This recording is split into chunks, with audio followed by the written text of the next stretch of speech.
This is the Between Two Firms podcast, episode 10. Wait a minute. Let's reframe this just one second. These are good problems to have. And what we can do with money to help our family over generations. Been working towards my entire career when I decided, you know what, I think I need to do my own thing. And I'm like, awesome. How's it going, everybody? My name is Nick Kobos, host of the Between Two Firms podcast, and I'm joined by my illustrious co-host, Matt Nomchik. Matt, how's it going, man? How's your weekend? Lovely weekend, Nick. Lovely weekend. Here on a great Monday morning. Great American Monday morning.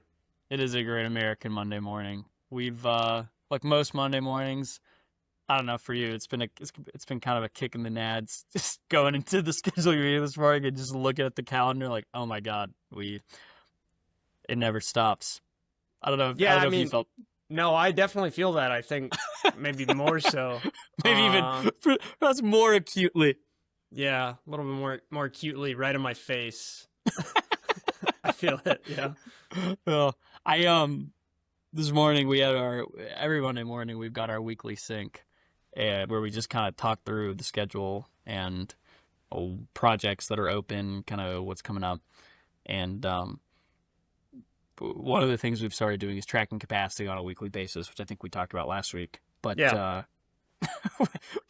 One of the key metrics that we were like, okay, we need to get a grip on is number of open cleanups that we allow at a time. So as we approach, we're aiming for 2 a month.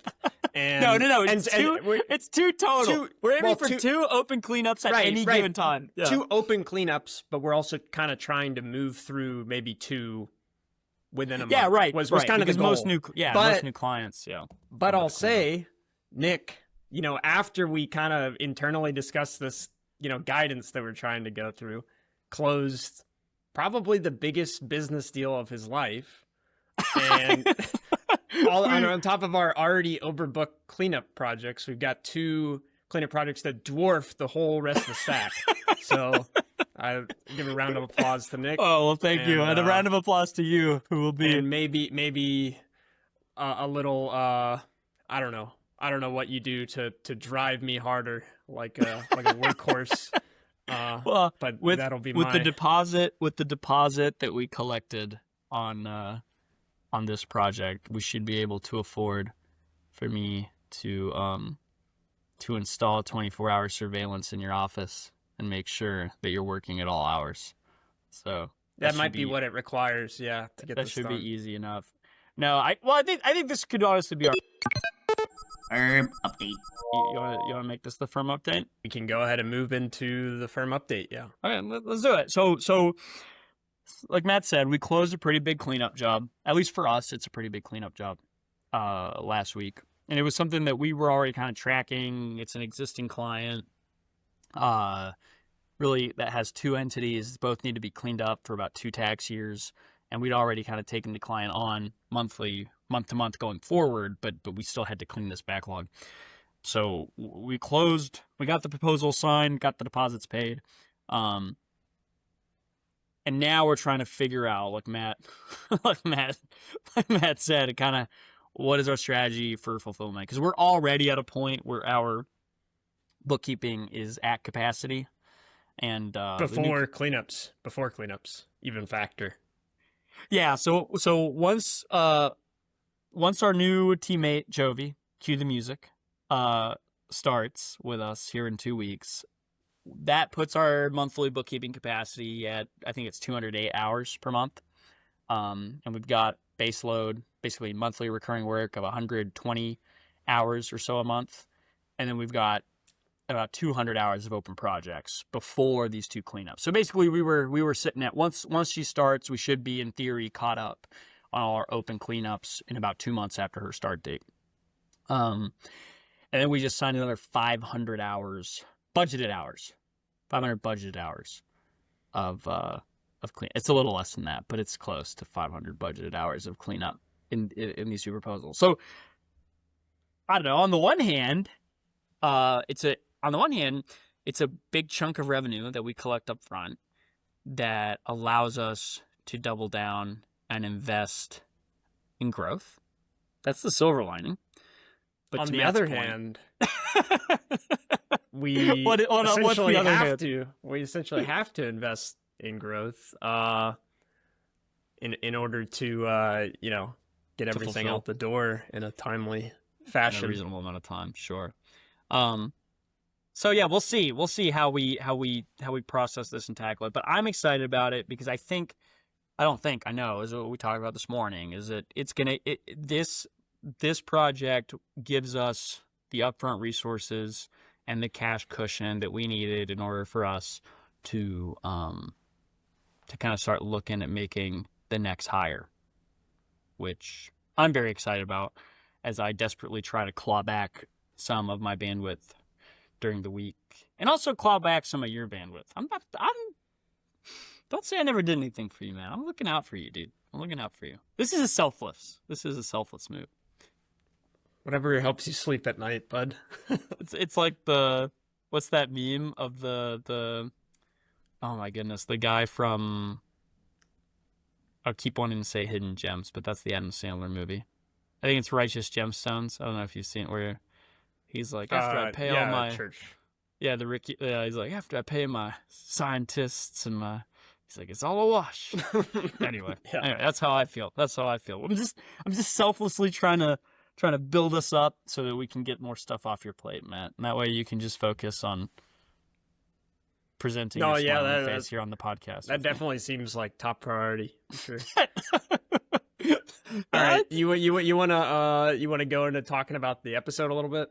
Yeah, I think so. I mean, what did you think? I've got my thoughts, but you were listening to it. What'd you think? I thought that it was maybe one of the more personally interesting ones to me so far. Yeah. Kind of the legacy business, just the idea of legacy business systems that, I guess he's the third generation kind of trying to bring it into the modern age. And it's kind of been like a complete refactor for him. So he had this thing that his family was doing one way, more focused on quantity. He's from kind of a data analytics background, and he's turned the whole thing, his words was, there's not a single system left from, his father was the last person running it. There's not a single system left from his father. It's kind of like a ship of Theseus paradox in a sense. But Oh wow. I thought it was really cool, and yeah, like you said it towards the end of it, I thought it was really inspiring, kind of hearing his passion for it and how committed he is to changing the whole thing into quality first over quantity firm that it formerly was. No, I totally agree. And to give some kind we don't want to give too much away, but to give some context, Jeremy shared with us that when he took over the firm from his dad, his dad was doing 2,500 returns by himself per season. Right. At an average price point of, drumroll please, $55 a return. And for anybody listening who does tax, you're probably like, oh my God. I mean, that stressed me out just hearing it. Just hearing that stressed me out. And so that's kind of what Jeremy took over and has kind of shared with us his process for how he triaged that and is trying to transition that into a firm that is profitable and sustainable and systematized. And wow, I mean, it's definitely, just for Taco, I mean, you can tell it's just a massive undertaking. Yeah. But yeah, it he seems said like his analogy was that they're changing the tires on an already moving car. yeah, while driving it down the road. Yeah. Right. So he's got kind of like this machine that he just kind of walked into, not fully understanding exactly how maybe indebted he was to the old system, and he's totally changed things, and it's just now getting to the point where he's, a lot more satisfied in seeing the returns of what they've done. Yeah, overall, I had a great time talking to Jeremy, and I mean, this was one that Jeremy's been sharing his story on. We've talked about the tax Discord on here a few times now, and Jeremy kind of was sharing his story in there, and that's where I picked up on it and was like, oh my God, we gotta have him on. It's just everybody just loves a good turnaround story. I think I mean I know I do, and it's just too cool having them kind of share. They're just being dropped in to this like Right, chaos, yeah. this burning Yeah. fire, just dropped in a burning building, and he's got to fight his way out. It's just a cool story. And so anyway, we really appreciate Jeremy coming on and sharing. I think with that, should we go ahead and jump into it? Yep. Let's let you guys jump into it. All right, let's do it. Okay, our guest today is Jeremy Roman from R Tax Services, coming to us from Evansville, Indiana. Jeremy, how are you today? Doing pretty good. Oh, I'm glad to hear it. And I'm, like we were talking about right before, I am super excited to chat with you today because I've been kind of following your story on the tax Discord, and seems like you got a lot going on. Yeah, I'm pretty excited to be here myself, and kind of, it's a different year this year, and I'd love to be able to talk about it, not only just to get the story out there, but to maybe even let other people know it's okay, and you'll figure it out. Yeah, no, for sure. Well, let's dive into it then. So, because we got a lot of stuff I want to hit. Before we go into your turnaround story and kind of what you're doing today, can you just walk me through how did you get into accounting and stepping into the practice that you're running now?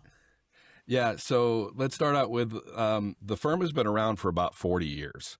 Okay, my grandmother started it. I always say some of my customers have seen me in my diapers. It's pretty crazy. So my grandmother started it, and in about 2008, my dad took over. Accounting, taxes are not in our family at all. My mother and my grandmother and my grandfather were elevator. They did elevator repair. My dad was a nuclear safety inspector. Not even in there, right? Me, myself, I do IT. I've always done IT. I grew up around a computer. I built computers since I was 11, program, AI, the whole 9 yards. Like, that's what I do. That's what I get paid for. It's been my career. One day, my dad, about 4 or 5 years ago, said, "Hey, I'm thinking about retiring. Do you want to take over the business?" My first thought is, why not my sister? My sister works for the Department of Revenue in California, or whatever what they call it. I'm like, she does tax audits. Why? I guess she didn't want anything to do with it. So I said, you know what? It sounds like something I could probably do. And let's just say I went in completely blind. Fair. But I took over for the 2023 tax season. So I took over in 2024. Okay. I like to tell everybody I made my dad homeless and unemployed in the same moment. I bought the house that is currently our office and fired him. So I went in completely with no guidance I needed. And honestly, I think that was one of the smartest things I did. This firm is too much of my dad. It was too much of a personal, they came, my dad, if you smiled at him the right way, would give you a $5 return, like literally just charge you $5. So, I think getting him out as quickly as possible was probably a smart thing. Yeah. But yeah, that's how I got into it. I came in, I was just doing the annual filing certificate that the IRS does until last year. And I did I got my EA this November. Congrats. So, yeah, that was exciting. I knocked it out in less than, I think, 40 days? Yeah. Just knocked it out. Yeah.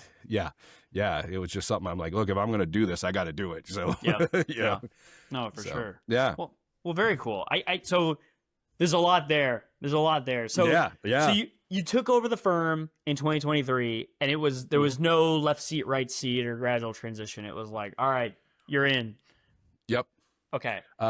Yeah, and I brought my daughter in at the same time. So my daughter works with me. This is a completely family business. My wife runs the admin. My wife is the second preparer for me. Okay. I have a receptionist now, and I'll kind of explain how we got one of those. But she does the phones, and this year we brought on another kind of prepare data entry. She's not trained on tax at all, just does data entry. Because part of the transition is going to virtual and going to drop-offs. Where we're not doing as many in person. My dad's was a 1040 mill. He did 2,500 returns in his last year. Just him, and he signed all of them. Him and his wife. Yes. Okay. Wow. Yep, but it was mostly him. He signed every return. He had zero help. That's Yeah. a lot. That's That's a lot. too much. Too much. That's a lot. That's a lot. Wow. Well, Yeah. let's talk about that then. So, when you took over in 2023, were you still working in IT, or did you jump? Okay. Yeah, I am still working to this day in IT. Okay. And the reason why is, quite frankly, they keep throwing money at me to keep me during off season. Yeah. It really has nothing else to do with that. Since I told them that I was leaving, and I literally told them like a year and a half before I took over, they have basically quadrupled my salary, and they give me tax season off. So it's really a no-brainer. Oh, that's a win. Okay. To stay. Now, is it something that I want out of? Yes. And let's call it phase 2 of our world domination plan, is to get me out of that. Build the business where you don't need. Yeah. Yeah. And to be honest, I don't need it today. It just makes everything easier. Sure. You know? Sure. That's fair. So, so right now you're still employed doing your IT work, but they give you tax season off. So right now you're just focused on running the firm during the busy season. Not exactly. Okay. I've cut down my hours. So for in-person taxes, let's start out with first year. It was me and my daughter taking appointments, 8 to 12 hours a day, both of us doing it at the same time, and that's trying folks, to get that's folks come in, they sit with you, and you do the tax return in front of them. Okay. Yep. Okay. Yep. So that was first year. Second year, about halfway through, I sent my daughter home, and she worked on all the drop-offs and the remotes. So we cut our capacity there. This year, it's literally me working only, 3 days a week taking appointments. That's it. Okay. That's all the in-person we're doing now. Gotcha. The other, we're off on Sunday, and the other 2 days I work my IT job. So it's 2 days a week ID, and it is 3 days a week for me doing the firm. Now, the firm still runs when I'm not there, which is a huge win this year. I'm able to step back and let the other team members, handle almost everything. The only thing that I'm the only one that does is the in-person appointments now. They want to see my face for the in-person appointments. That's really it. Today, for instance, technically I'm not working in the taxes today, and the firm is still running. They've gotten, probably 10 organizer requests. The appointments are being booked out, deliveries happening, all without me being involved. Wow. that to me is huge. That's already huge progress. Yeah, from 100%, from what you took over. Yeah. So I mean, if I stop today, if I stop today, the firm would probably still keep going. Okay. Okay. So then walk me through that. So circling back to when you took over. So you said it was how many returns that your dad did? 2,500 returns. 2,500. Oh my goodness. That's Yep. hardcore. Built different. Okay. So your dad was doing 2,500 returns, and he was doing them all in person appointment, or 30 the minutes. vast. Okay. It was a mix between physical drop-offs and appointments. He did half-hour appointments. He probably worked 10 hours a day. So each one of them was probably doing somewhere between 16 to 20 appointments a day. Wow. Okay. Yeah. And how many? Do you know what his average price per return was? So this is why I say I walked in blind. I thought it was $80. That's what I thought it was. Okay. Because that's what he always told me his advertised price was. Okay. When I did the math after already signing the docs and getting everything in my name, it was $55 a return. That was the so we average. started at 55 average return. Average return. Which means we got some lower. Okay. There were some free ones in there that drug the average down. Some were $5. Indiana offers a credit for called the Unified Tax Credit for the elderly, which is if you make under $10,000 and you file basically and you're over 65, you get $100 back generally. There's some variable there, but it's we call it the Indiana 100 return for that reason. Gotcha. And these people are coming in and literally, I had 200 of them last year that we cut out this year that were paying, for me, they were paying $20, and I was an price, and they were complaining about that, Wow. the $20. Okay. So you can imagine how low they were when Dad was doing them. yeah. And so how were these returns getting done? Like, what software was your dad using? My dad was using Drake. Okay. There was absolutely zero practice management, zero metrics, zero anything other than Drake.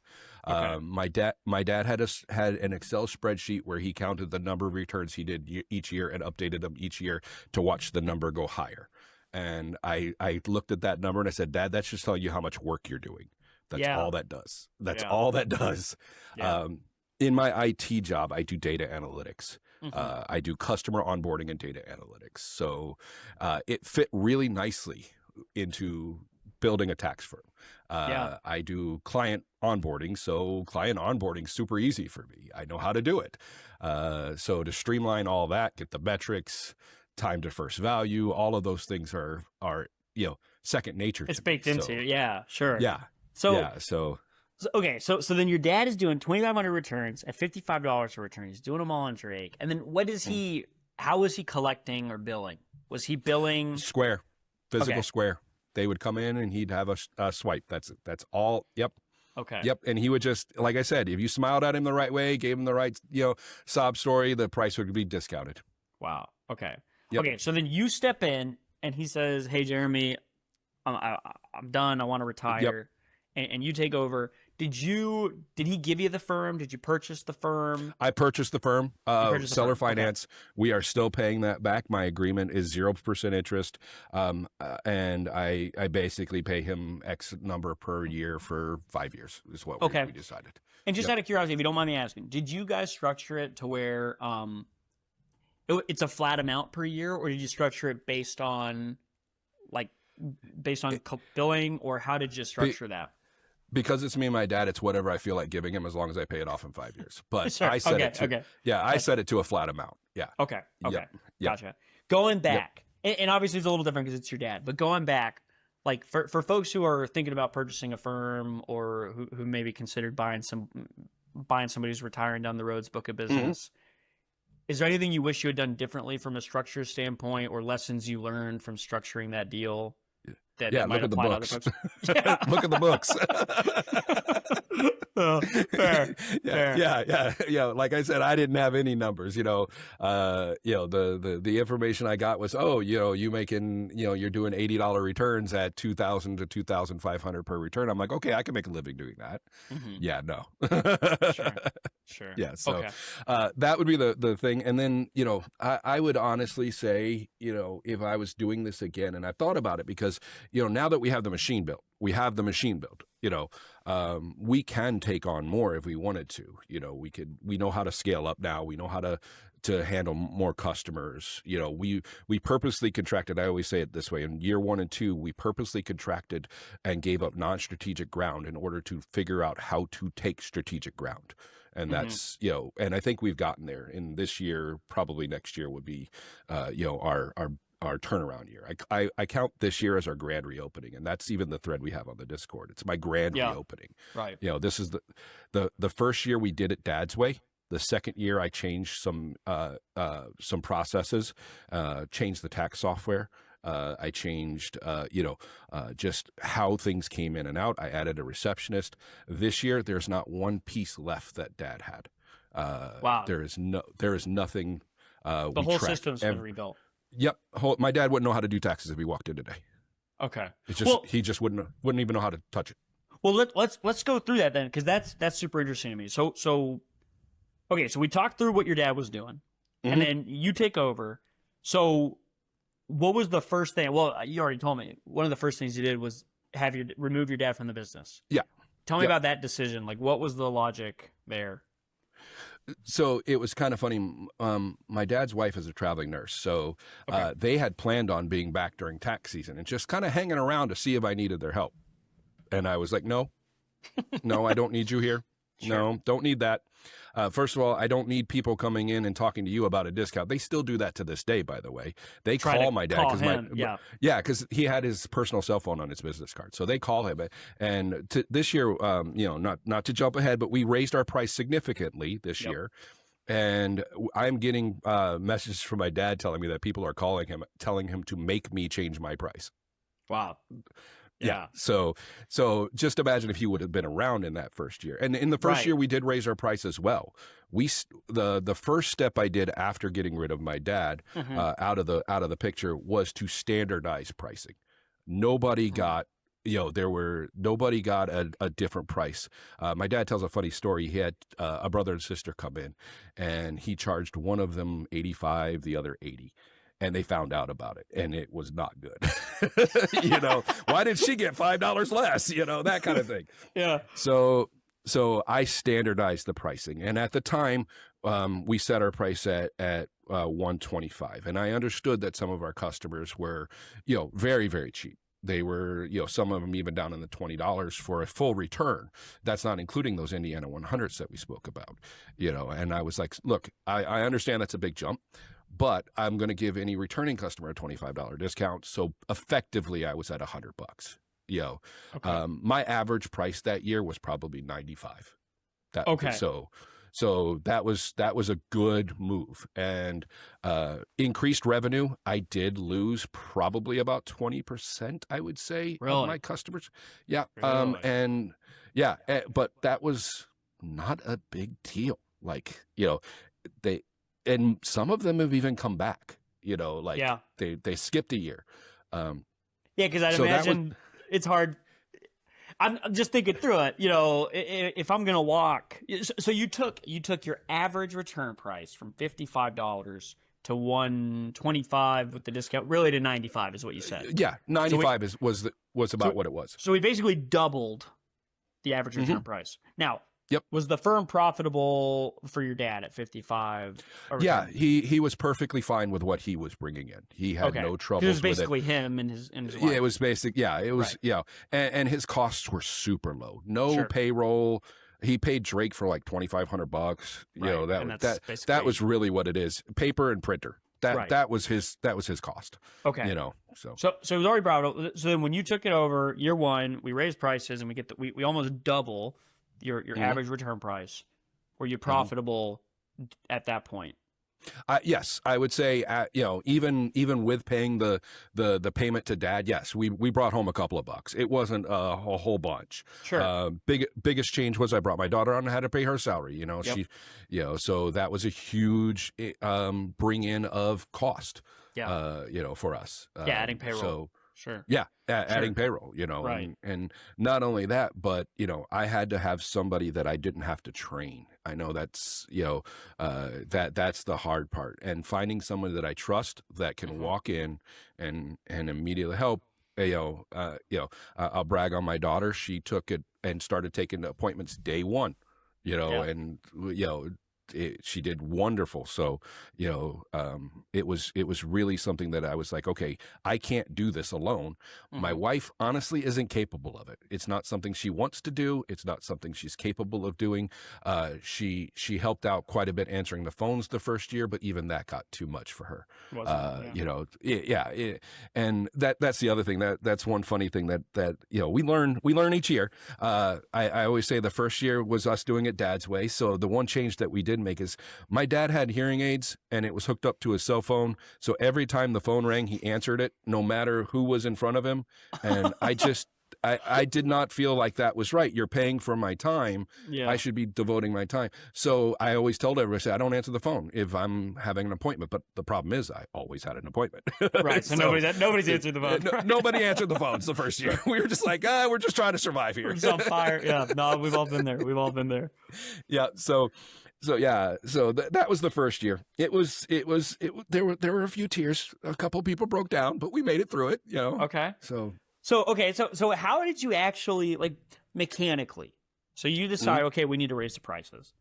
How did you do it? Because that's something that I think is hard for people. Is like, because there's such a personal relationship with, especially when you have legacy clients. Yep. Like, how did you rip that Band-Aid? So honestly, I've kind of thought about that. Should I have even done more, the first year? But honestly, I just brought them in. When they came in, I sent out a postcard kind of introducing myself, saying, hey, we're taking over. I said, you'll see some changes. I said, we'll discuss price when you come in, kind of idea. Everybody made their appointment just like normal. And it's so funny, even today, like we sent out a big notice this year, and I get people walking in, we're like, hey, we made a big price change this year. Did you get my email? Oh yeah, I got your email, but I deleted it. I didn't read it. So I'm still wondering how effective that is. At least I can say I tried. But no, they would come in and I would be like, hey, here's our price. Our price is set at $125, but we understand you're a returning customer. So, if you were here last year, I don't really care how long you were here. You could have been here 40 years. You could have been here one. You're going to get the returning customer discount of $25. I said, and I expect that discount will erode over the next few years. I said, to get everybody at the same price. New customers came in at the full price. And at that time I was thinking, okay, we'll settle on 125, 135 and we'll just kind of chase up as the market and everything goes up from that point. And that's kind of what I relayed to everybody, was like, hey, we're gonna standardize. I told them, I said, this is honestly not more about raising the price. It's more about standardizing the price, because I don't want to have to do the mental math to figure out how much that you should be charged this year versus last year versus the year before. And every year is different, and Dad didn't even keep records. So you could tell me he charged you $5 and I wouldn't know any different. So guess what? Everybody's getting the same price. So that 125, or was that a starting price, or is that like fixed? Everybody's doing one, like it's just everybody did that. Yep. Okay. Yep. Okay. Yep. And what did that include? Basically anything you could imagine, man. It was pretty crazy. Okay. So I don't remember if we charged extra for Schedule C that year. Last year we did, and it was the same price last year. So we did. My dad had some even partnerships he only charged $100 for. Oh my God. I looked at some of the billing, and it was funny. The first year we had a 1040 come through, and I'm looking, and he had it recorded that he charged this man $125, and I'm looking, what did you do to my dad to make him charge you $125? Because that's not my dad's MO, man. Yeah. So I actually called up my dad about that customer. I was like, Dad, you got to warn me. What did this he person rubbed you the do? wrong way, yeah. Yeah. That's funny. But yeah, it was really it was all inclusive. That $125 was really all inclusive. Even escorts, man. My dad would do entities at, like, I think the highest entity I saw was $250. That stresses me out. That stresses me out. Yeah. Jeremy. Oh yeah. Yeah. Okay. Yeah. Wow. So you raised the prices, and I want to hit last year, but I just want to make sure I understand. So you raised the prices in year one. You almost doubled them. We went from average price per return of 55 to 95, and you said you lost about 20% of your clients, but your total revenue went up. Yeah. Oh, my total revenue went way up. Yeah. Really? Oh yeah. Do you mind sharing how much it went up? So based on tax returns that I got from my dad, because obviously he didn't keep books, I would say it probably went up double, 50% increase at least. At least 50% increase, if not more. Mm-hmm. No, and I think that's so powerful for folks. I mean, and I think that's true. I mean, obviously, people listening are accountants. You can do the math. But regardless of where you're starting from, like these incremental price increases have massive impacts.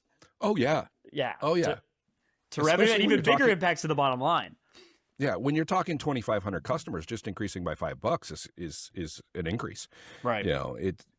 So yeah, especially if you're doing the 1040 mil kind of thing, like my dad was. Yeah, he would always tell me, "Oh, I raised my price $5 or $10 every other year," and I'm like, "Dad, I don't think you did. I don't really think you did." Yeah, I'm looking back at prices, and when he took over, it was $55. It was his quote unquote advertised price. If he did it for 15 years, how did he get to 80 as his advertised price? If he increased, a couple bucks each year, wouldn't have been there. Right. So yeah, wow. I'm definitely of the team charge more. I think one of the mindsets that we're changing here is we are not a tax preparation business anymore. We're not a 1040 mil. The tax prep is a side effect of what we do now, where we're here to educate and guide and advise. That is where we're headed. We're not there yet. I'll be perfectly honest. We're still a 1040 mil. Sure. But that is the mindset that we're trying to portray to our customers. We literally tell them that, hey, you do not need us. We're not charging you. Please go away. We do that now. And I have fired more customers in my 3 years at the helm than my dad did the entire time. He's only told me of one person that he has fired. That was, just it was just a crazy situation, and it took crazy to get my dad to not do your taxes, basically. And then, not only that, but like my dad personally loaned one of his customers $3,000 until they got their return. Really? And I'm going to be honest with you, that was after I took over. Really? Really? Yeah. Well, so completely different mindset. yeah. Well, and I think this is an extreme case of it, for sure. But yeah. But I think it highlights a tendency that I know I have, and a lot of the folks I talk to have, is that it's really hard. It can be really hard to say no, and it can be really hard to the feeling of like you want to be the man for the client, and you want to be the superhero who comes in and, oh, we can take care of that, or we can do that for you, or no worries, But you know how we fixed it? How'd you fix it? Set policies and rules. Yeah. Set policies and rules. If you say, hey, this is the way we do business, and everybody falls into that, then you end up having a set of rules that, you wrote the rules, but they're still rules, and you still have to obey the rules. Just get it through your head that you have to obey the rules. Right. We're not doing it this year, but I'm actually looking at setting aside X amount of dollars as discounts. Even pro bono work. I understand we have a legacy here of 40 years that I have to, we're here. We're a people first business, and I don't want to lose that. I don't want to lose the hey, you need help, sure, I will help you. I can't do that right now, but I definitely, once we settle and we get to a place where I'm like, okay, this is the formula, this is what we're going to. We plan on setting aside X amount of dollars per year that we'll be able to track and be able to know, hey, it's almost like the free coffee, pay it forward kind of idea. Yeah. This is our budget for, just helping out anywhere we can, right. And I get it, and it's really, really hard. I've had people in tears even this year, that I want to do something for, but it's like I can't. I can't. Right, it's a business, right? Yeah. Well, not only that, I look at it this way. I have now my sister-in-law, my wife, my daughter, my receptionist that and my sister-in-law just had a baby. I'm paying their salary. Right. If I can't make those bills, I'm sorry, as much as I love you as a customer, I love my family more. Right. Oh, 100%.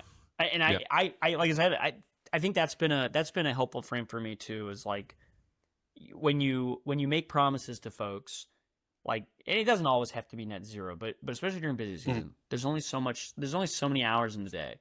And every promise that you make to the client, or everything that you agree to do, and you just you do it low bono, or you wrap it in, you're like, I'll just take care of it, right? Instead of every out of scope request, every minute that you give away is a minute that's coming out of your family's allocation of time. And for me, because I tend to be a people pleaser, and so that's hard. It's easier said than done. But that frame that you just shared is one that I've also kind of gone back to, is like saying, hey, wait a second, before I just agree to do this thing that's going to take us 3 hours and is not part of our engagement, like that's 3 hours I'm not spending with the kiddos. Like that's not fair to the kiddos, right? I think that's a powerful frame.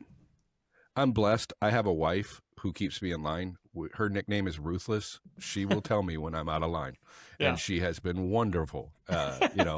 So enforcing the standard. Yes. Oh, She's I love that. We always say, she's a 4'11" Asian, so don't get her mad. I love that. Well, okay, so last year then, so year one, we doubled the price, we Yep. increase revenue, we lose 20% of the customers. Okay. Last year for in 2025, did you raise prices again? I did not. I did erode the discount though. So Okay. basically, I took a little bit of the discount away. New customer pricing was still $125 last year. Now we did have some, like I said, I don't remember if we actually charged for schedule season things on first year, but last year we did. We absolutely did. It was like $50 for a schedule C. If you were DoorDash, we only charged 20, and we did like I don't remember if it was 20 or 50 for a schedule E. You know, just to try to get them used to that. Okay. You know, and our revenue stayed flat last year. It stayed flat. We lost customers. But that was the goal, to be perfectly honest. No, sure.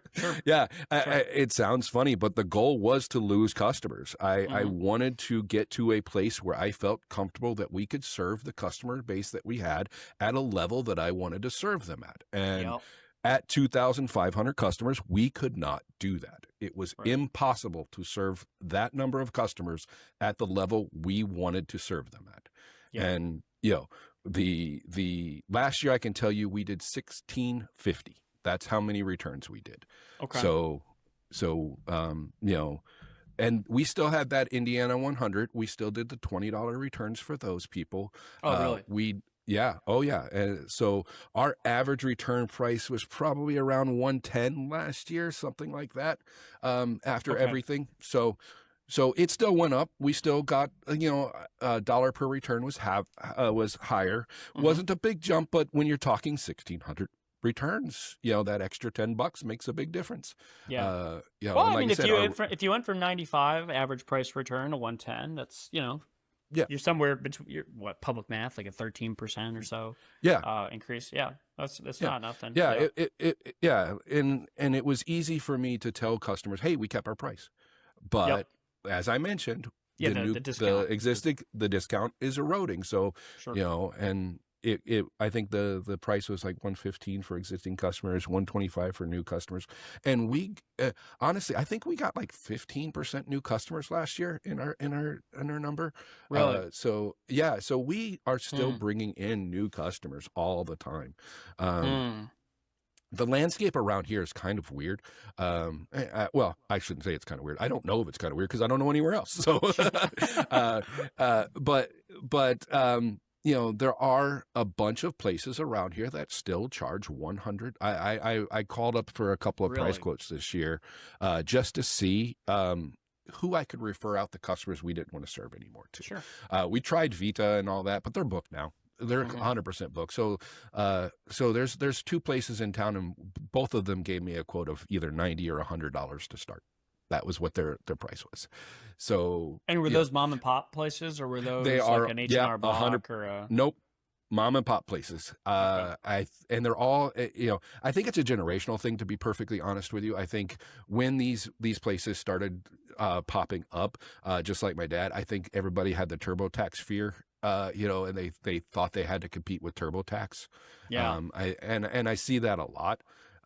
You know, I think that's where they set their price point, and they just never really move from there. So you see, even TurboTax. I don't have. I mean, we could pull it up, but even TurboTax. Oh, now is they're more than expensive. That. Yeah. Oh, yeah, they're more expensive. But if they're going to do it for you, their done for you model is more expensive. I might be totally off base. Well, so apologies, but I thought I saw the TurboTax 1040 like done for you service. Was starting at like $325 or something, or $300. I think they were offering wrong, recently. Yeah, I think they were offering recently like $189 as a first year or something. Yeah, like a first year, but after that it was something I don't know. Sure. But yeah, it was 100% more than what these people are charging. And to your point about competing with TurboTax, is that something that we talk about here? Is like, that's not the target client, and we're very transparent with folks when they call in and during our discovery process. Is like, if you're just what we said earlier, right? Like, we want to be able to serve clients. We want to be able to delight the client and serve them at a level that we feel good about. And we can't compete. I mean, TurboTax, if you use their software and you're below certain thresholds and you do it yourself, it's free.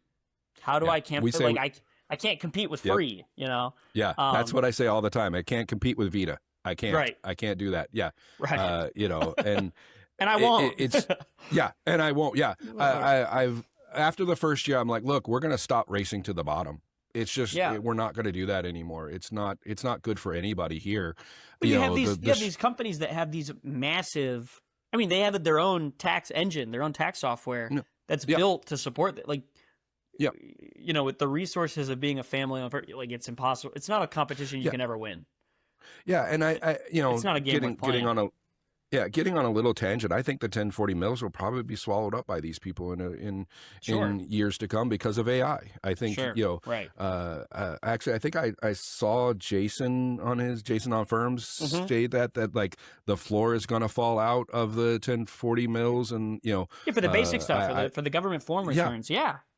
yeah, Right. I think it's just going to fall out, and you know, so we need to get to high ground before that happens. Yeah, I move think up that's Right. yeah, move up market, get to higher ground. Yeah. Right. Yeah. So, last year was a lot better. As far as the feel around the office too, we implemented tracking systems. We implemented, the internal systems. It was more of an internal change than an external change. Honestly, I Okay. don't think my customers noticed too much of a change. Sure. We did bring on somebody to answer the phones because we were not answering the phones the first year. Funny story is when we first implemented the new phone system, and it was not just my dad's cell phone. We had a voice tree. People thought we got bought by H&R Block because of the voice tree. Really? They were like, we're They're not blown going away. there anymore. They were like, oh no, and then, we've had older people call, and my wife answered the phone, and my wife speaks perfect English, but she has a slight Filipino accent, and they thought we were offshore. They Yeah. were for sure. We were offshore now. People get upset, huh? Yeah, it was hilarious. But yeah, last year was mostly internal. We did a lot of tracking. We did a lot of, just following a return from start to end. We do an intake. We had engagement letters for the first time. Like Okay. it Wow, was yeah. not a thing before. Really? That was a fun introduction. We still didn't do organizers. But we got to a point where, we would actually have a drop off, for instance, would come in and we tag them as a drop off in our system. They would go through the process. They would get handed off to my wife for delivery. My wife would text out through TaxDome. We had portal. We did virtual. We got a system in place. Now, it wasn't perfect. Mhm. But it was better than what we had, and we could actually give numbers at that point. The Yeah. first year, like I said, it was us running Dad's business the way Dad did it. I had a little bit of tracking in place, but Just trying nothing to keep up. major. Second year was like, I say the first year it was us changing the tires on the vehicle while we were driving. We were figuring out the process. Yeah. The second year, I actually had a little time to actually build out a process, and it didn't change during that year. We were able to go through the year with that process that we had, and everybody was kind of, okay with the process. No, we didn't have any major hiccups. No returns got lost. The scariest thing that happened to me when I helped my dad for like 2 weeks right before I took over. And a gentleman calls in and asks, what's the status of his return? And I got pointed to a stack of papers. And I went through that stack of papers looking for this gentleman's return, and I could not find it anywhere at all. I have no idea where that return was. I don't even know if this gentleman actually dropped off the papers because they don't have any records, nothing. And I said, I am not doing that. Yeah. I That remember lurks, talking to my yeah. dad's. Yeah. Oh, Yeah, I'm no, not doing no, that no. again. Yeah, right. Yeah, not doing that. That was one thing. One funny story also is that same week they have drop-offs when they're ready to get done. They put them in a physical filing system. Mhm. Okay. So whenever somebody would come and pick it up, they'd have to go through every one of those files. And I look at my dad's wife and I'm like, have you thought about alphabetizing those? Because you might save yourself 2 or 3 minutes. And just that change alone, she sat up all night alphabetizing that night because she's like, oh yeah, like they didn't even think about that stuff. That was not even in their not thought. systems folks. Yeah.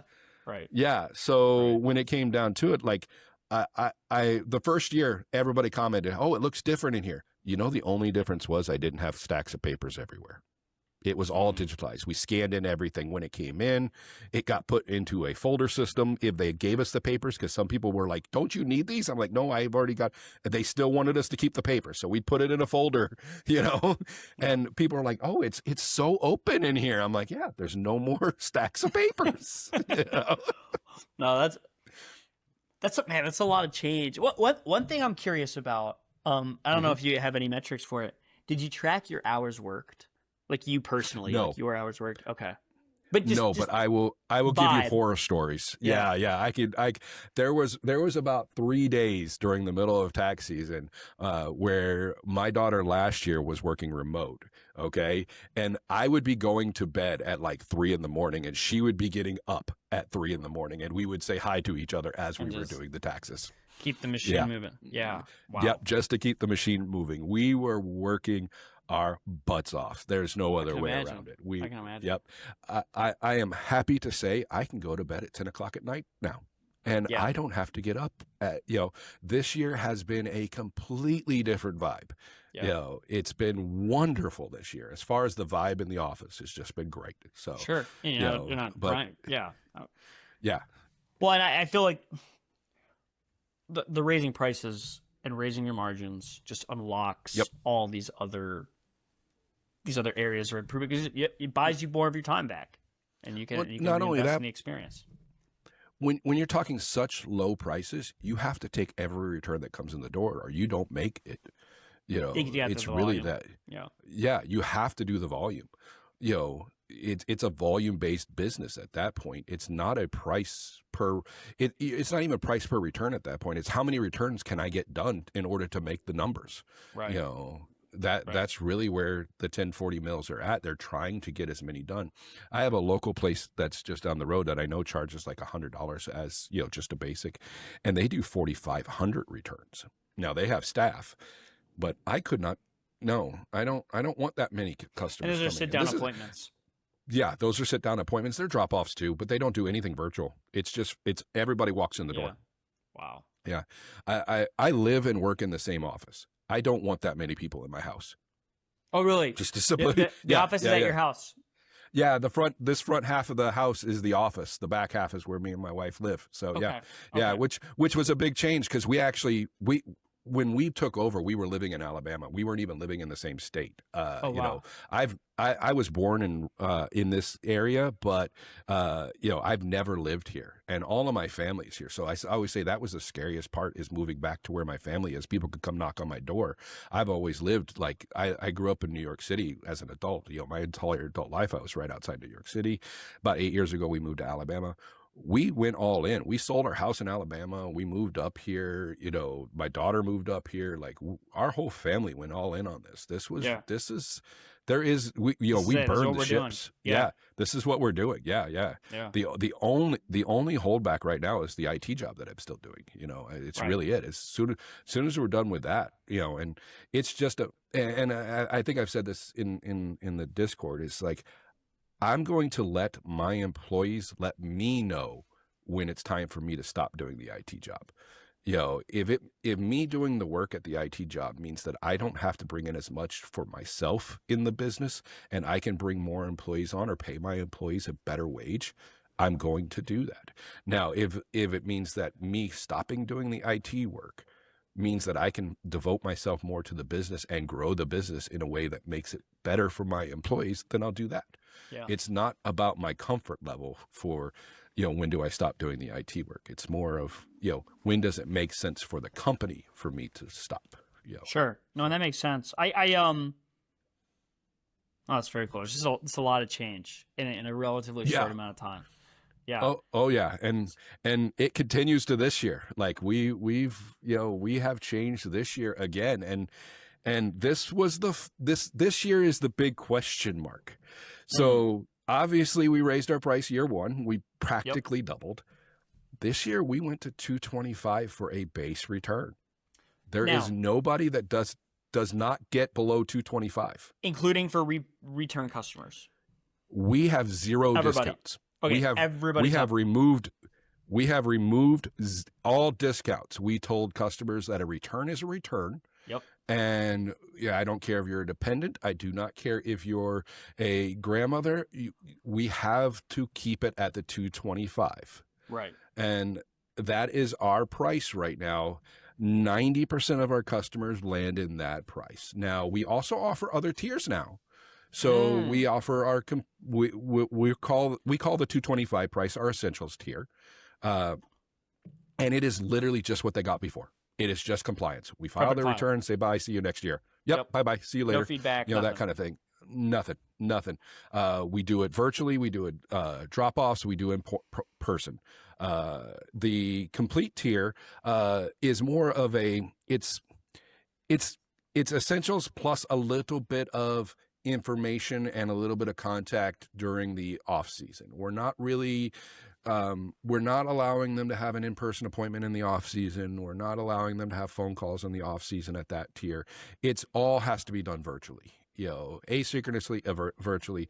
We're planning on, putting out an organization about midway through for these people, just gathering up their tax information about mid-year, doing another one at the end of the year, and just producing kind of like a letter, I guess is what we're thinking, is more like, hey, you know, here's where you're sitting. Here's what, you know, where we think you should be. Here's the tax laws that you need to worry about. Just kind of give them an update and reach out, make ourselves known. But it all has to be done virtually. They are allowed to ask whatever questions they want as long as they want online. It has to be done through the portal, through the portal only. Yep. And, I tell everybody, I said, even our essentials people, they can ask questions on the portal. I tell them the difference between the essentials and the complete as far as the question is concerned is if I have to pull up your return to answer your questions, you're a complete. If I can answer your question without actually looking at your return, then you're fine. Ask away. You want something like that, And I can tell you. That middle package starts at what? $375. Okay. And then what's your top package? $525, and that is our advisory package. We do charge for now. Every tier gets charged for Schedule C, Schedule E's, Schedule F's. all add-ons. Even Schedule D's. All add-ons. So if I and come they're the to same you, price. If I come to you with a Schedule C and I say I want your premium pack, your advisory package, You would be $600. Okay. You'd be $600 minimum. Gotcha. Yep. Okay. Understood. Yep. Okay. Yep. So the advisory package, what it allows is they actually get a dedicated phone number. We're actually giving them a separate phone line that rings into the system that we told them we may not answer, but we will get back to you within a certain period of time. Mm-hmm. We're also allowing them to have a direct link to book off-season virtual meetings. They can book virtual meetings if they want, where it's face to face. They have dedicated time with me. That's what the advisory package is getting them. I'm only planning on maybe 3 or 4 of those, to be perfectly honest, this year. It's a mindset change for everybody. We're sitting here telling these people that we're no longer preparing taxes. We're doing guidance and advice. And if you don't want guidance and advice, we're probably not the place for you. Right. You can go to Free Tax USA, get it done for $15 if you really want it. Right. I tell everybody, this is I was talking to my wife last night. You are going to get the Jeremy Roman one-off special every time you come here because there's nobody that's going to give you the advice that I'm going to give you. Now, they may give you similar, but it's coming from me. Mm-hmm. You know what I mean? You are not going to get that advice from anywhere else. You may get something similar, and you should because, the laws don't change. Your advice should be the same. But, Sure. You're not getting it from, the place down the road that's going to have you in and out in 30 minutes. Right. I spend time with you. I had a young couple who just started a logistics business.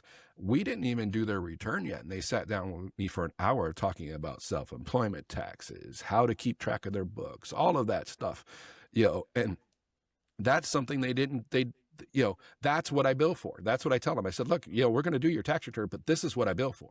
And this is what I charge for. I said, you got to tell me how much is that $225 to $525, how much is that worth to you? Is it worth the $525 to not have to pay, not be, bit. I had a couple just recently that pulled out money from their 401k to buy a house, put a down payment. Unfortunately, it wasn't an IRA. they don't get to deduct that. And I'm like, look, you should have talked to me first. Talk to me first. I can help you. You know. Yeah. And No, that's right. What's that's what's what a we're couple offering. $100? What's a couple $100 Yeah. to save yourself the the thousands or whatever that you end up in the right. Yeah. Right. So again, tax prep is the side effect now, and that's how we're framing it. And so are the numbers in, or you're doing this as people come in, or do you know kind of the take rate on these higher tiers? So there's been very little movement on any of the higher tiers. We've had a few on the complete, we've had a few on the advisory, and we absolutely expect that. This year is more of segregating my customers. I want to know, who's gonna take the higher tier to begin with, right? There's a couple that I expected to that absolutely did. There's some newer clients that I brought in last year that we were providing this level of service last year. We just weren't billing for it. So, this year, I had a customer and I told him about it. He has 2 entities and his personal, he chose advisory for his personal. So there are a few people that we do expect to take it, and then 95% I'm expecting to be on the essentials plan. Now, what I'm hoping to get out of this year is to be able to segregate off my customers and say, okay, next year these people should be on the complete, or these people should be on the advisory, and identify these customers and be able to send out something and be like, hey, I know you got essentials. Here's maybe a taste of what you get. Hey, here's what you're missing. Here's why I think you should be there. And I'm not a salesman. That's not what I do. But putting it out there and giving my recommendation next year, I think, is where we're going to do, and see how many we can do the upsell. I think that's something that we're looking for. But this year I'm expecting 95% to be the essentials. I have had people call in and ask, what tier should I be?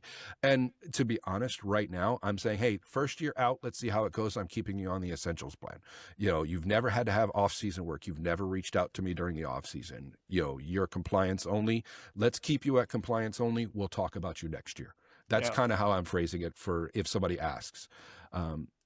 As far as numbers are concerned, I will tell you, we are down 100%. We are, I'm as far as numbers compared to last year, if you just look at sheer return, I'm going to say we're probably in the 30% of our total volume from last year at this time.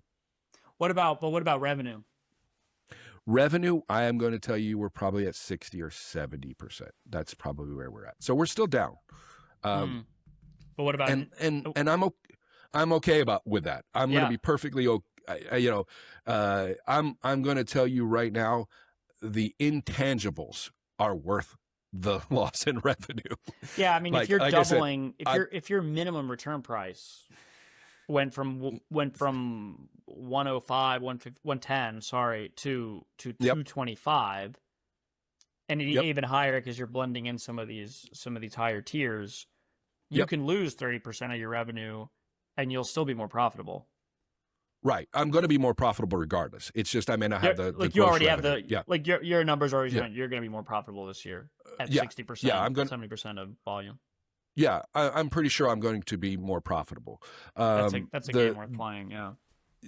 Yeah, and it's one of those things. Like, I'm looking around at everybody in my office that's working, and like I said, I get to go to bed at 10 o'clock at night.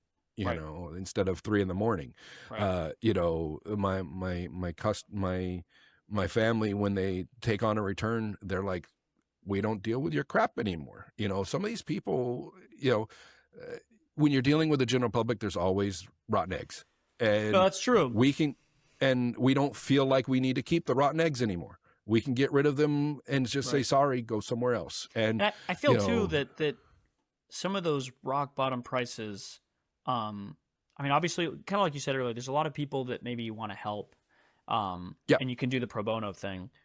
But I also think with those rock bottom prices, you also tend to attract more people that can be more difficult. If you have $100 clients, you are attracting more $100 clients. There are no way around that. Right. And then also, as you were talking me through it, one of the things I was thinking about too is, I think it also, and I might be wrong, I have no data to back this up, but just think like common sense thinking through it. I think it also might hurt you in getting more $500-$600 clients, because I will 100% back that up. Yep. Yeah, because I'm just thinking through it. Like if I'm the business owner who's got needs advisory, and I have and I call in and I go to your website and I see, okay, the minimum price is, $55. What am I getting for $55? Right. I'm not right. I'm going to, Yeah. right. It seems too good to be true. Yep. And I will tell you, I've had customers comment on the clientele we have had in here at that, bottom dollar price. Yeah. And I've had customers come back after I took over and said, we weren't comfortable coming here before. Really? Yeah. And they said, we came one year and decided this was not the place. And now they're our customers. Yeah. And, a couple other things that we did that affect that number. It's not just the price. Mm-hmm. Like I mentioned, my availability is we are only taking less than 50% of the in-person appointments we were taking last year. Right. So like in-person And how did you move appointment. people off? You just told people, hey, you're not doing it in person. You got to drop off. No, they're allowed to book first come first serve. After that, they're going virtual if they want us to do it. Yeah, we're still booking out. Yeah, gotcha. Yeah, we're probably booking out into third week in February. Okay. So we're not super booked up, and I don't expect. Historically, when my dad ran it, he was only booked up 3 days. Wow. Like that's it. These people were just ad hoc. Can I come in on Friday? Sure, you can come in on Friday. Yeah, right. Yeah, and he did walk-ins. First year we got rid of walk-ins. We don't do walk-ins. We haven't done walk-ins in 3 years. We still have people walk in and think that we do walk-ins. And it's like, no, we don't do walk-ins. So not only did I cut down the number of in-person appointments that are available, I cut out bank products. I don't do refund transfers. I don't do any of that this year. Yep. That alone cut out, our big January rush. Yeah, right. Yeah. Compliance, the cost, and the January rush that we used to get. Mm-hmm. So it's no wonder we're down coming into the second week of February, because I didn't get all of those customers that would come in as soon as they got their first W-2 wanting their refund advance. I don't get those. Sure. So I'm not in panic mode at all about the numbers right now. Actually, looking at my pipeline this morning, what's in the pipeline, and what I've collected already will put me much higher than I even thought I was. I've been putting my revenue numbers in the Discord. I'll tell you, if everything comes in right now that's in our pipeline, that's actively being worked on with an engagement letter, and it's ready for my data entry people and my daughter to start preparing, we would be at $45,000. That's where we would somewhere $40,000 to $45,000 so far this season. That would be if everything came in that's in actively working so far this season. Yeah. Now, right now, I'm at $25,000 right now, and I've only invoiced 100 people. Last year, I had almost 300 returns done by now. Right. So your volume has gone down tremendously dropped, and I am, like I said, just being frank, that's what we want. Right. It's hard to kind of vocalize that. And I know some people are out there struggling to get customers, and here I am going, I don't want any more. We had people come in last year. Do you do a referral bonus? I said, I'm not looking for more clients. I'm looking to get rid of a few. I'll take a replacement client. That's what I told him. I would take a replacement client, but not an additional client. No. Sure. And we might do referrals next year. We might do a referral bonus to try, but be very selective about who we send that email out to. I don't, we're going to. Well, that's right. Yeah. You get referrals from the people that you don't want referrals from. Did it do you any favors? Like, probably not. Yep. Yeah. Yep. No, for sure. What about where are we going next year? So, like, what's the end game? What are we working towards? So the idea will be, honestly, we're going to change the way we do our in-person appointments. Okay, let's start with the changes that are already on the slate for next year. These are things that we have decided. We just don't know how to implement them. We're going to implement them in the off-season. We'll let the customer knows. Right now, they book an in-person appointment and actually prepare the taxes right in front of them. We have made a big push this year to get them to sign the engagement letter, fill out the organizer, and upload their docs in the portal before their in-person And that's appointment. TaxDome. That's TaxDome. We're using TaxDome. Okay. Yeah. Okay. So we're doing all of that, and the customers are actually responding to that pretty well. Most of our engagement letters are actually being signed online. Our organizers, some of them are like, we're not filling that out. You have all the information. I actually had one customer say, if I got to pay you $100 more, why do I have to fill it out? And it's like, Maybe I'm you're not, sorry. Maybe you're not the customer for it. So, right.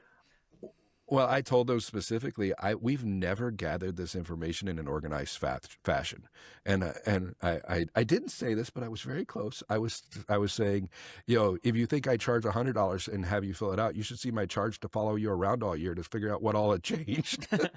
Yeah, right. Because who knows what's changed between these years, and these Sure. people are all, Sally lives very dear to our heart in this firm. Everybody's Yeah. same as last year, so. No, but I mean, and we're you're signing it, so you got to protect Yeah. yourself too. It's like you got to sign accurate returns, right?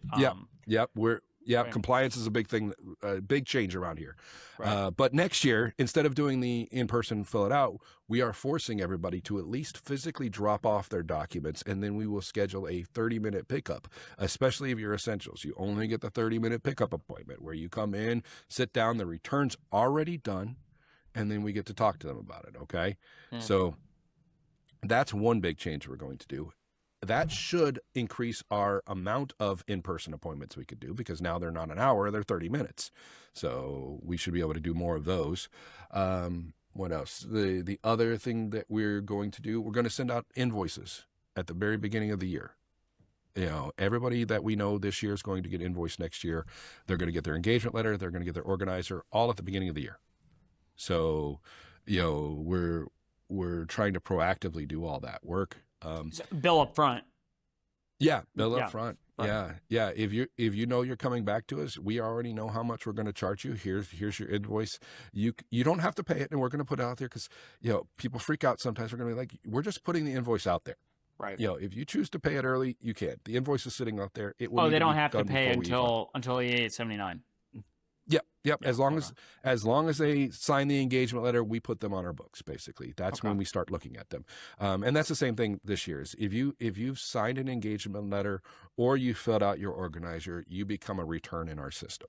That's basically how we do it. Now, we don't start without an engagement letter. They can fill out the organizer all they want. We don't start without an engagement letter, which is another new thing this year. Yeah. But it at least gets them to a point where they know that, hey, there are requirements to get in the books.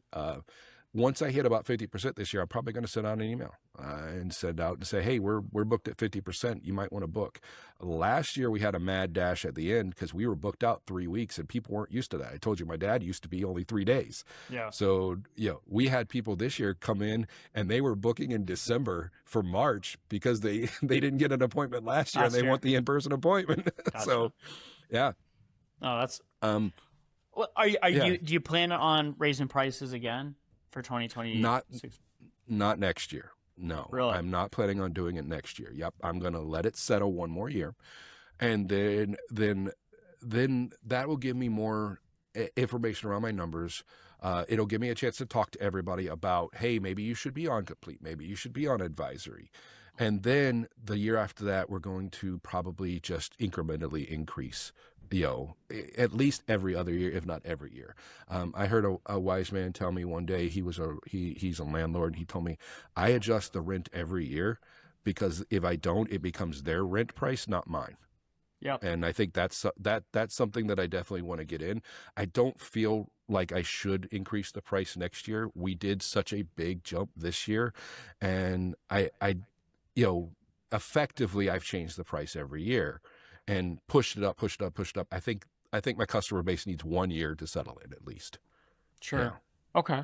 Well, no, this is fascinating. I mean, already, from what you told me, starting at $55 a return on average when you took it over to today, when you probably don't have your blended average yet across your tiers for 2025, but minimum 225. Minimum average will be 225. Yep. Right. That's a 4.5 times increase in a period of 3 years. Yep. And I would tell you still have some room to run, but that is a massive amount. That is a massive amount of change. And and you're saying the bottom line is like no regrets. Is it's been. No, I really don't. I don't have any regrets, definitely about going up to the $125 price. I think that was needed. Yeah. And then going up to this one, you know, it hasn't shaken out yet, so I don't know exactly where we're going to be. I will tell you, you know, my wife has come up to me, you know, multiple times this year. Says, I don't care where we end up. I'm happy. And I'm like, okay, that sold it for me. Yeah. You know, right there. She's better. She's less stressed. She's, you know, me and my wife are complete opposites. I can handle the chaos. I love the chaos. I live in the chaos. My wife cannot. Yeah. So just as far as a quality of life, you know, for her, this has reduced the stress load. It's reduced the workload. It's, you know, it's made things easier on Right. everyone. Right. You know, attitude around it is so much better. You know, Yeah, taking care of your team. my daughter working 100% from home. She doesn't do in-person appointments anymore. She can work when she wants. You know, she's been more productive this year than she was all of last year. She's been able to do more returns. She's we've introduced an actual review process. I mean, holy smokes, we have an actual review process this year. Do you where sign, it do you was sign flying all by the the- returns? So my daughter does sign some of the returns, but every return comes through me for at least a review. So, Okay. Sorry, you know, you were about to explain this. Sorry, I didn't mean to cut you Yeah. off, but okay. I'm telling you, we were flying by the seat of our pants last year. I have found so many misspelled first names. It's not even funny. Like it's ridiculous. And some of them go back decades. Like, Yeah. like it's that bad. Like, Yeah, the misspelled name, no impact in the tax return, but not Yeah. a great look. I'm with you. Yeah. Those hurt. But if we're misspelling names, what else are we missing? You know, Sure, that should right, be the exactly. easiest thing. Yeah. That's what Yeah. the client's wondering Yeah. too. Right. Yeah, we joke and we say my dad could not spell trailer or Candace. Both of those names are spelled like if you see, you better check it. You know, so That's funny. we go back through. But yeah, we actually have a review process. Guess what? We have time for a review process. Right. You know, Yeah, that's we more didn't value have to the that. client. That's more Yeah, value to we the didn't client. have that, and that's how we're going to sell it next year with the drop off your documents. Hey, if you get your taxes done in person, it doesn't go through that same review process because it's just me. Yeah. You know, if you drop it off, it goes through a complete process. It gets checked. It gets double checked. We actually have, you know, me looking at all the taxes and doing a review of the return. Then you got my wife before delivery. She looks at every spelling, every, Yeah. the direct deposit information, make sure that check is checked and all that stuff. Like, we have built that into our process. The compliance is now in our DNA. It was Yeah. not. There was no compliance about anything when my dad was doing it. You Right. know, It was just you Get tell 'em him done. you made $100,000 on your schedule. See, he $100,000, no proof, no nothing. You know, right. now we're requiring all that stuff. You know, we tell our customers that, you know, we use the excuse of me getting my EA as, hey, now we have to do the compliance. Now I think it's a we valid have- excuse, though. Yeah, right. Yeah, It's yeah, your name, right? yeah. It's your name. It's Yeah, your 100%. credential. It's my credentials. Exactly.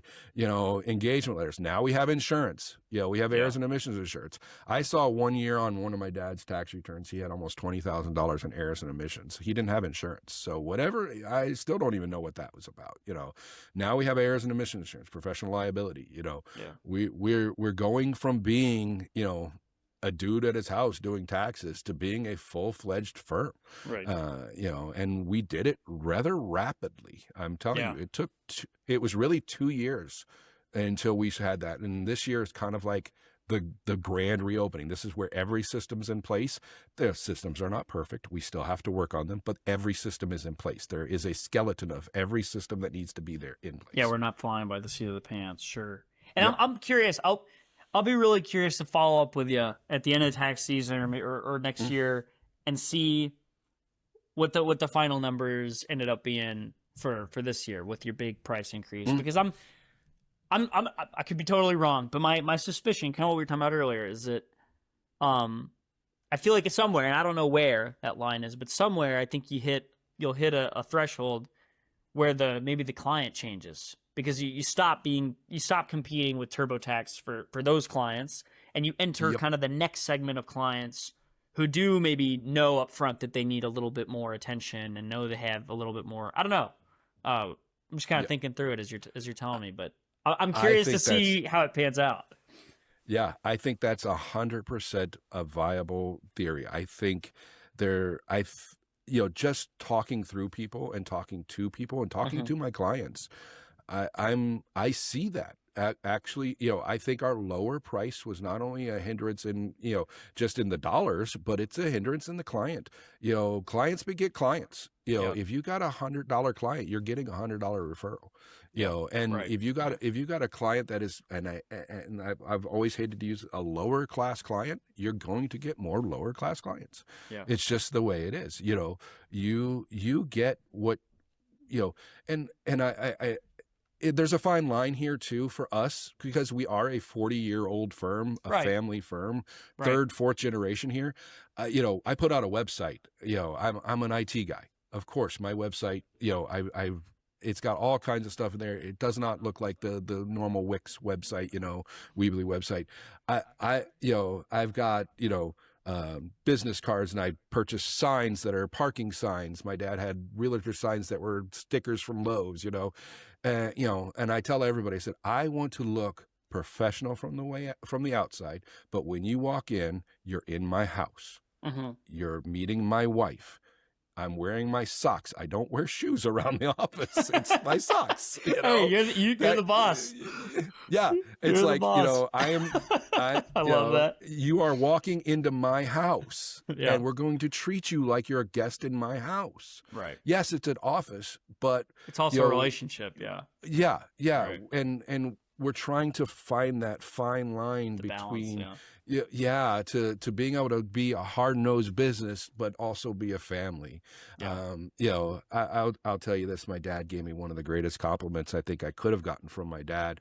When I set my hours, we closed for lunch, we do all these things that just he never did. He would answer the phone at 3:00 and he told me, "You're doing it more like Granny." And that to me really hit. Mhm. It was like, yeah, I mean, that's the way she ran it. Yeah.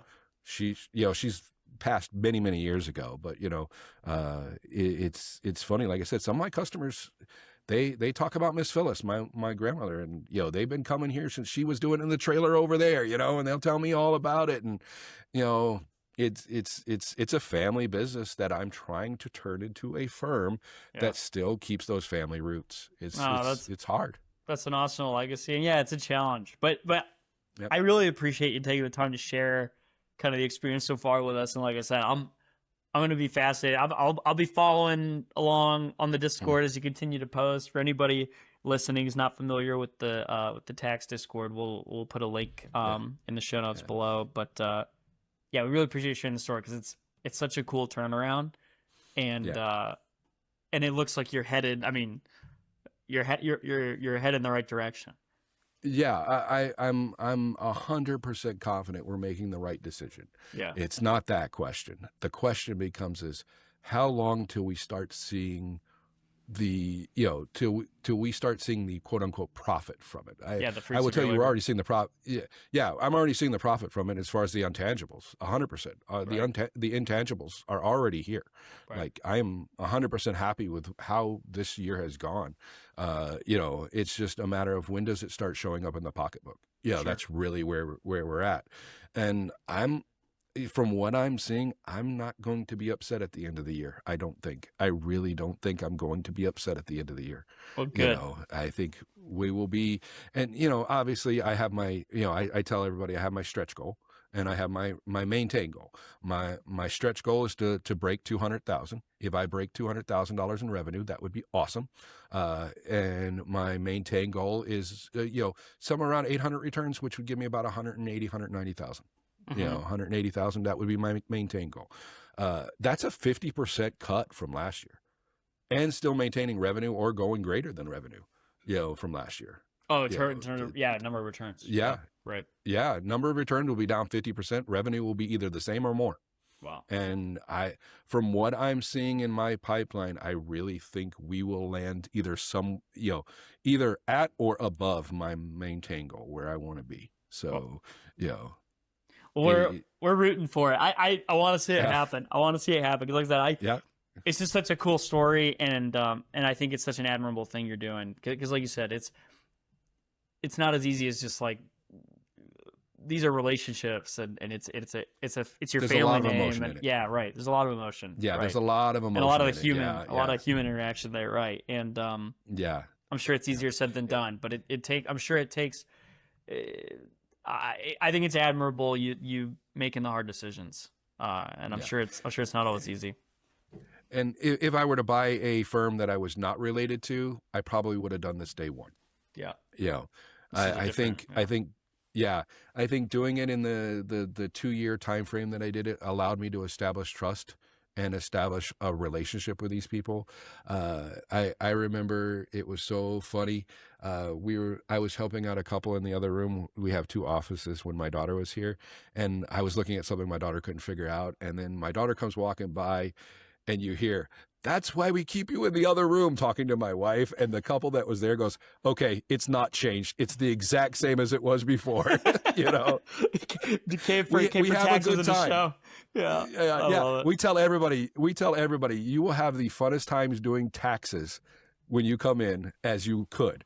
I'm not going to guarantee you it's going to be fun, but it will be the funnest you can have doing taxes. You I know? love it. Oh, that's super cool. Well, like I said, I really appreciate you kind of showing us behind the curtain and sharing your story with us. Because I think it's such a cool story, and everybody, the raising price is something that everybody grapples with. And so, like you said kind of earlier, is like sharing it with people and people being able to see through your experience, like, hey, I did this, and like I didn't melt. And we're okay. Yeah, and here we I are. survived. Yeah, Yeah. I survived. Yeah, 100%. Yep. I think Yeah. that's so valuable. So, but if it's all right with you, let's transition over to our last 5 questions. We call them our Final 5. it's the questions we ask every Okay. guest at the end of every episode. So we'll kind of just rifle through these. What is your favorite business book? Do you have one? I do not. To be perfectly honest, I do not. I don't read a whole lot of books. I've watched Jason on Firms quite a bit recently. Yeah. Dave Ramsey is another one that I've watched just as far as business. I've definitely watched him EntreLeadership. quite a You bit. listen to? Yeah, I've listened to I've listened to that podcast quite a bit. That's probably where I get it mostly. And then to be honest, and I'm gonna give it a plug. The Tax Pros Discord has been an amazing resource for practice development and 100%. what to do. And yeah, I cannot thank those guys and gals enough. Yeah. No, we'll link it below. And yeah, it's such a great. I'm with you. There's some incredible people in there, and Yeah. such a great community. Yep. Okay. Well, cool. What is one system or tool that you couldn't run your firm without? This year it's ClickUp, actually. That's what we use as a practice management system. The other one is TaxDome. I keep my internal tools and my external tools separated. So TaxDome is our communication hub with our customers, and our ClickUp is our project management tracking system. Sweet. So that's what we do. And then obviously the tax software, we use ProConnect this year. So that was a big cost increase, by the way. I believe it. So, but I was smart. I locked in that price when I was, doing a couple of thousand returns. So instead of the couple of hundred. Sure. Well, very cool. No. Yep. Man, that would have been a whole other line of questions, but Mhm. we'll have to do it on the next one. Mhm. Well, very cool. What about?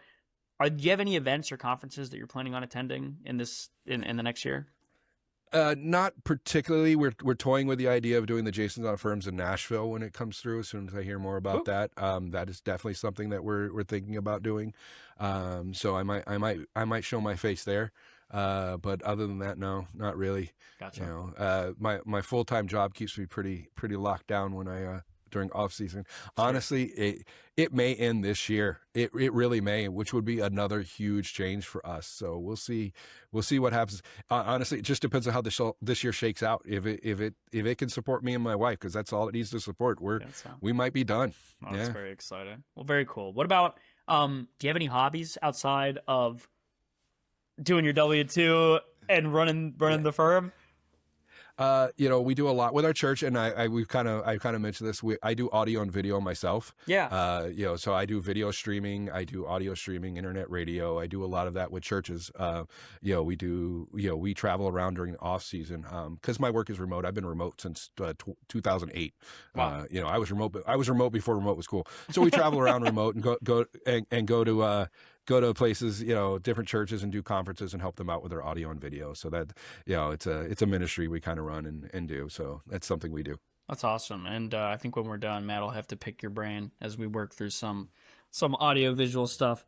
Well, sweet. What about, last question, where can people go to connect with you or find out more about you? So you can go to our website, rtaxservices.com. Our entire bio is there. There is a messaging system.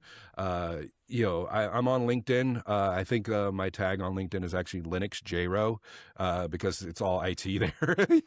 I'm on LinkedIn. Other than that, that's pretty much it. You can also email me if anybody wants to email Jeremy@rtaxservices.com. Sweet. Well, perfect. And we'll link your the website in the show notes below as well. You got a great website, by the way. Thank you. Yeah. Well, sweet, Jerry. I really appreciate you coming on. Thanks again for sharing your story. It's such a cool story, and like you said, I think it's helpful for people to hear it and just know, like, hey, you're not alone in the stress of raising prices and then taking the business where it needs to go. So seriously, thank you so much. Not a problem. Was super excited to be here. It turned out just the way I wanted it to be. I thank you for inviting me. And like I said, I'm excited to report back at the end of the year where I will be. Maybe I'll be retired in Malibu because I've made $1 million. Who knows? But we'll see. If you are, I'll come visit. That's very cool. Well, yeah. Seriously, thanks again, Jeremy. And yeah, we'll have to do a follow up and do the post episode, see how it all turned out. Okay, sounds good. Okay, well, that was our interview with Jeremy. What'd you think, Nick?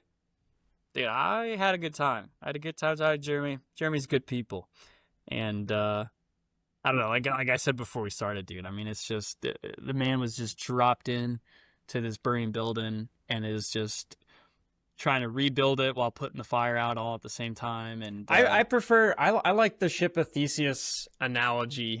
He kind of has please this, elaborate for us uncultured minds. Please elaborate.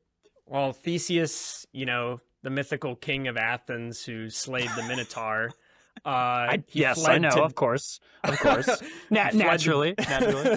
Fled to Delos after doing so. And Delos, so the yes. citizens of Athens. My uncle has a timeshare in Delos, but continue. For hundreds of years, they kept sailing the ship sort of commemoratively. But over time, the ship breaks down and they got to make repairs, and so they change it out basically board by board, and it's like the idea proposed by Plutarch, the historian and philosopher, that is it really the same ship? But I think Jeremy's firm, Artax Services. Yes. Okay. I think the what would Plutarch say about Artax Services, Matt? I think it doesn't really matter. I think Jeremy owns the firm. He's made a clean break. And it's his firm now, so it doesn't matter necessarily what it is before. He's taken the existing books as sort of his inertia to build this thing into what he wants to make out of it. I think that's great. No, and in that sense, I agree with both you and Plutarch. I'll let him know. Well, please do that. Please do that. We'll tag him. We'll tag him in the show notes. But yeah, no, I totally agree, and it's just such a cool story. And I'm looking forward to having him on maybe after tax season or sometime early next year and just kind of see how tax year 2025 ended up shaking out, or the 2025 tax season ended up shaking out for them.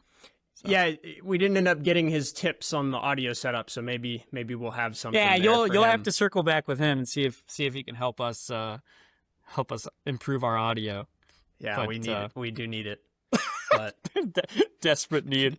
But yeah, well, hey, right. I think that's a wrap for us. For those of you listening, if you got any value from the show, please take a second and subscribe, follow us on whatever platform you're listening. And if you really enjoyed it, hit that like button and give it a share. with somebody else who might find some value from it. We really do appreciate it. And we see the numbers. We check the numbers weekly, and we see the numbers are creeping up. So somebody out there's listening. So we really do appreciate you. Yep. Thanks for listening. Share with us any feedback you got, and we'll see you next week.